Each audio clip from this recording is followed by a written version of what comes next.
Hi, everyone. Thanks for watching today's presentation on an intro to real estate. I'm Ken Stern. I'm the Country Manager of REMAX Philippines.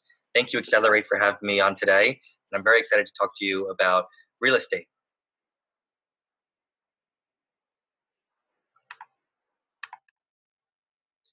So who are we? REMAX Philippines is the largest real estate franchise in the Philippines, but actually we're also the largest real estate franchise in the world. We operate in more than 110 countries, and we have more than 120,000 agents operating in more than 8,000 offices. In the Philippines, we have 33 offices and over 250 agents nationwide, operating in Manila, Cebu, soon to be Davao, Palawan, Bacolod, all over the country. And our goal is to be the number one real estate franchise in Asia, achieving our goals by helping others achieve theirs. Everybody wins. And I'll talk to you more about how to join REMAX later on if you're interested. So today we're going to talk about real estate and what it actually is. And I felt that learning the definition of real estate would help you in your career to know the fundamentals and the background of what real estate actually is. So real estate is anything that is tangible property made up of land or anything that's on it. So not only is it the land, but it could be the building, it can be infrastructure, or any natural resources that's on top of the land. That's all part of the real estate sector. And in real estate, there's three basic categories. There's residential, there's commercial, and there's industrial. All real estate will fall under one of these three categories. Now, as an investment, real estate is a very unique type of asset. It offers you both income and capital appreciation. Income can be rent that you receive from a property if you own it, and capital appreciation will grow over time as land becomes more scarce and demand becomes higher. Now, there's two types of investments you can make in real estate. There's a direct investment, which is the buying of land or property directly, where you own that asset and you've got to property manage it, you've got to collect the rent, and you've got to maintain it. Or you can do an indirect investment, which is through a real estate investment trust, something like a REIT, where you invest in a share, sort of like a stock, in a building. And you have a fund manager to collect the returns for you. And that fund manager will usually have property managers to maintain the building. So it's sort of like you own the building, but you don't have to do all the work that a property owner would have to do. There's also other assets, sort of like mortgage-backed securities, where you can purchase the financing of a building, like a stock or more like a bond or security. There are some terms that all real estate practitioners should know. So here are 7 common terms that you'll come across a lot. A licensed real estate agent. So a licensed sales agent is someone who is legally allowed to work under a broker and sell property. That will require a license through obtaining 15 CPD units. If you have a licensed broker, that means you've passed a 4-year university course through the real estate management through an accredited university, and you've passed the board exam. As a real estate broker, you can have 20 sales agents working under you, and you can also own your own brokerage. The next term is exclusive right to sell. This would be the best type of commission agreement that you can get, because you are the sole agent in a property listing. So when you are selling for a property owner, if the deal was to close within a certain time frame of contract, no matter what, you'll receive the commission. An appraisal is the next term. An appraisal is a professional who is going to assess the market and come up with the best price for that property based on their knowledge of the area, based on the location of the property, based on capital improvements of the property, and also any sort of comparative properties in the area that they're aware of. So the next term is comparative market analysis. This is what an appraiser would use to come up with the best price. A comparative market analysis usually looks at a number of different properties, maybe between 5 and 10 properties, to come up with the best price for that particular unit or property based on what other properties in the area are selling for.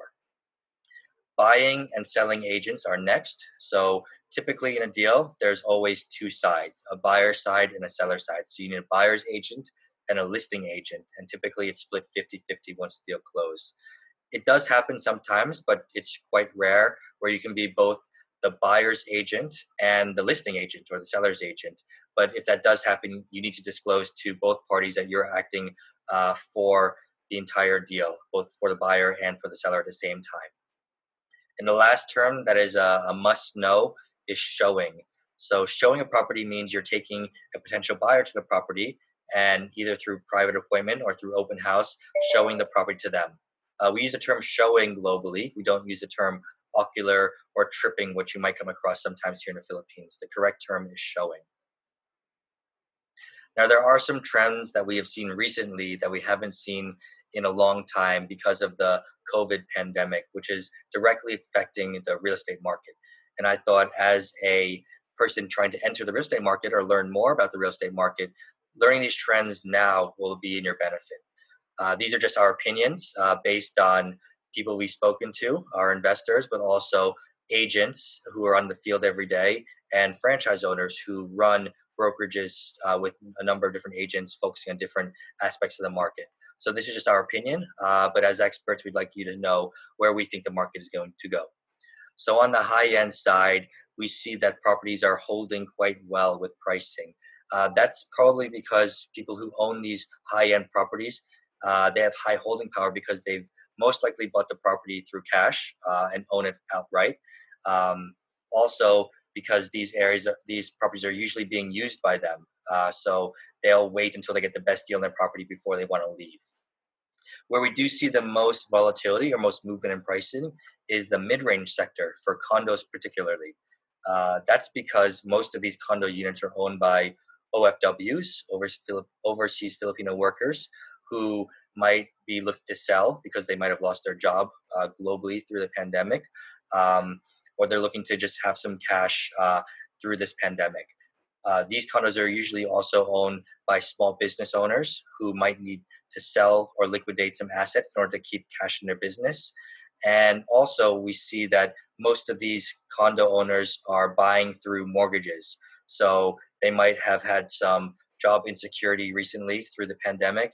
And because of that, they're missing payments on their mortgage and will most likely have to foreclose on it. So you'll see a quick deal happen at below market value in order to sell and pay off the mortgage as quick as possible. Where we have seen higher demand is actually outside of Metro Manila. So this is house and lots in your New Valley areas or even further in the provinces. People are looking for more space right now, especially now that they're in in the ECQ on lockdown and they're spending a lot of time at home. So we are seeing more demand outside of the congested Metro Manila real estate scene. Another asset that has been high demand is townhouses. These are houses inside of Metro Manila, but they have more space. So because we've been on an ECQ for the last 2 months and looking at a longer lockdown period through the MECQ and potentially the GCQ, townhouses have been a high demand because they want to stay in Metro Manila, close to families and close to hospitals and schools, but at the same time have more space. One trend that is important to look at when assessing the real estate market is interest rates, and a major factor that's touched the interest rates has been the reduced reserve requirement ratio, which is how much liquidity the bank needs to have at all times, and that's been reduced by the BSP recently by over 200 basis points. So that means that the BSP is encouraging banks to lend more. So they want to stimulate the market through the use of mortgages. So right now is a good time to buy if you have the money available and are able to take out a mortgage because the interest rates are very low. It's the lowest it's been in a while. And we do see that interest rates continue to stay low throughout all of 2020.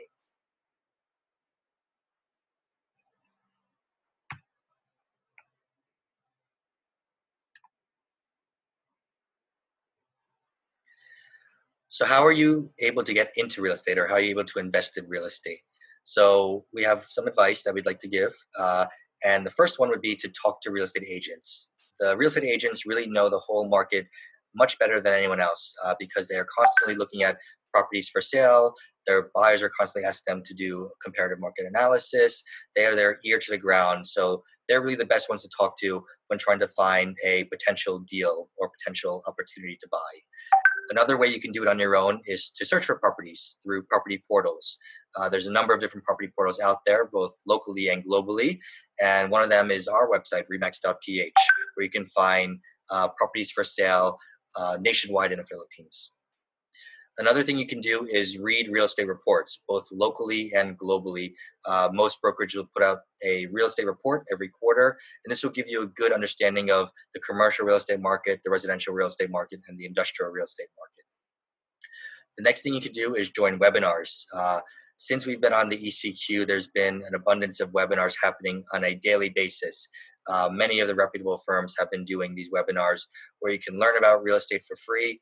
You can network with some of the brokers, and it's a good opportunity for you to hone your knowledge and do as much research as possible before making that investment. And the last one we'd advise you to do is to speak to property owners to see their sentiments on the market.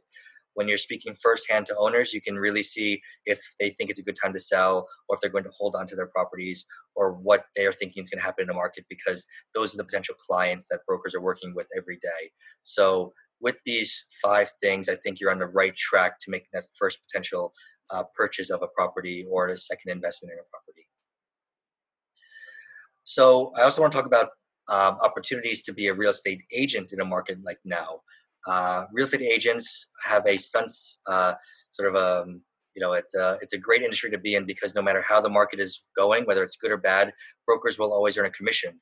Whether the market is hot and the listings are selling high, or the market's low and people are looking to make a deal, the brokers will always earn commission. So you can take advantage of these real estate opportunities in the sector now more than ever. And we see this as a good time at this particular moment, because for the first time, probably in almost 20 years since the Asian financial crisis, that we'll see properties adjust itself or even drop at some points. So right now, it's a good time because everyone's looking to take advantage of those deals. Brokers will also be the first to know about what's happening in the market. So if you want to be a broker and an investor at the same time, you'll have access to those deals right away. And as a real estate agent, you can also be in control of your time and your future. As a real estate agent, you work usually with clients and schedule showings or open houses, so you can schedule them on weekends, at nights, to spend with your family, and really be in control of your own future, because you're not employed by anyone. You're an independent contractor, so you'll never be out of work. There's always an opportunity to earn money through commission. So it's a job with unlimited income, and you never have to worry about job security. So there are some steps to take in order to become a real estate agent. And the first one would be to get your real estate salesperson's license. And that, like I said, takes 15 CPD units from an accredited CPD provider. So if you'd like to take that first step, you can just go to remax.ph and click join as an agent. And we actually provide these CPD units every month through our webinars and trainings. So all you've got to do is fill out your contact details, pick your location, and submit a CV at our email address at info@remax.ph, and we can set a time for you to meet in office and get started as a real estate salesperson. So if you'd like to learn more about REMAX, please visit our website, www.remax.ph. You can call me. I'll leave my contact information with Accelerate, or any of our biz development specialists to talk about franchising opportunities or agent opportunities, or if you'd like to buy a home, investment opportunities with one of our agents. So with that, I'd like to say thank you to Accelerate. Thank you to everyone who listened today. I hope you learned some things, and it's an exciting time to get into real estate. So I hope that we see you again soon at one of our webinars. And everyone, please stay safe and healthy. And we're looking forward to our next webinar with you again. Thank you. And my name is Kenneth Stern, and have a great day.